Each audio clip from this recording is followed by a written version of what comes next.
শুভ দুপুর বন্ধুরা। তো আজকে দুর্দান্ত স্বাদে নিরামিষ সয়াবিন আলু পটলের রেসিপি নিয়ে চলে এসেছি। তো চলো আগে সয়াবিন আলু পটলকে ভেজে তুলে নিয়েছি, সেগুলো তোমাদের দেখানো হয়নি।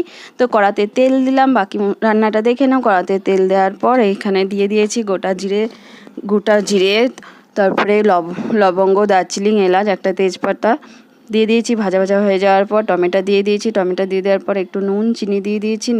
নুন চিনিটা দিয়ে দেওয়ার পর নাড়াচাড়া করে নিলাম, দিয়ে মশলাগুলো দিয়ে দিয়েছি। এই মশলার মধ্যে আছে আদা বাটা, জিরে বাটা, ধনে আর কাশ্মীরি লঙ্কার গুঁড়ো, একটু হলুদ দিয়ে ভালো করে নাড়াচাড়া করে নিলাম। দিয়ে ভাজা সবজিগুলো সব দিয়ে দিয়েছি, সোয়াবিনটাও দিয়ে দিয়েছি, ভালো করে নেড়ে নিলাম। নেড়ে নেওয়ার পর একটু গরম জল দিয়ে দিয়েছি। গরম জল দিয়ে দেওয়ার পর 10 থেকে 15 মিনিট ঢাকাটা খুলে নিয়েছি। তো ঢাকাটা খুলে নেওয়ার পর আমার রান্নাটা পুরোপুরি কমপ্লিট হয়ে যাচ্ছে। কমপ্লিট হয়ে যাওয়ার পর এর মধ্যে দিয়ে দিতে হবে একটু গরম মশলার গুঁড়ো আর একটু ঘি।